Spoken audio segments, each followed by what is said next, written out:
Evening, a discrepancy in relation to the time of one of the damning text messages used to convict dancehall entertainer Vybz Kartel of murder has left the judges hearing his appeal puzzled.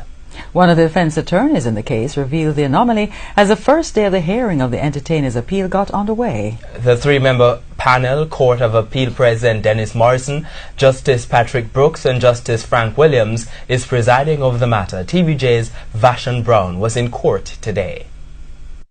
This is one of the text messages reportedly taken from one of Vybz Kartel's mobile phones. Between me and you, a chap will chop up the boy lizard fine and dash him away now. As long as you live, them can never find him. Today, attorney at law representing Sean Campbell, Bianca Samuels, told the court that the phone's metadata showed that the text message was created on July 6, 2011, 6 weeks before prosecutors claim Williams was killed.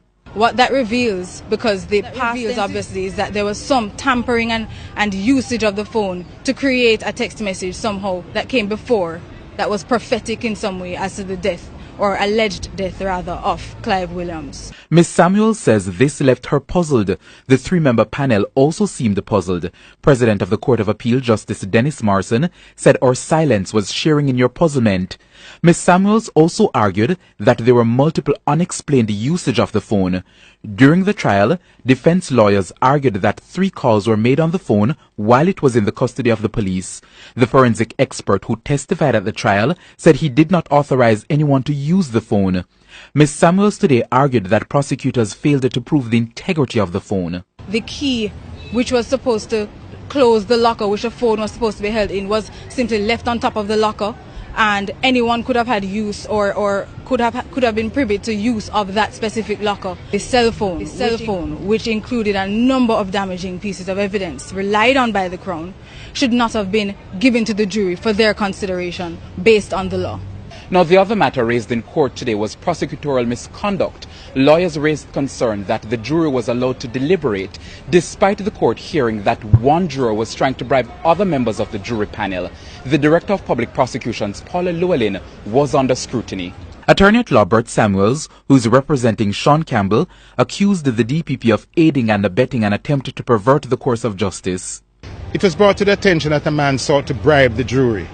The learned DPP said the judge should keep him and just give the normal warning. Don't refer to the fact of any bribe, and just let him deliberate. And at the same time, the same evening, she took statements and sought to have him charged for perverting the course of justice. So the net result is, you knowingly cause a man who is perverting the course of trial for a citizen of Jamaica when he's a briber, and then you seek to try him in half a tree thereafter.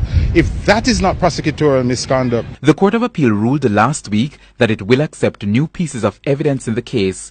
The three-member panel heard some of the new evidence today. That round we won last Monday has borne fruit today, because we now have before the court a statement by Mr. Chow, the star witness, that he reached Swallowfield at 8 o'clock in the night.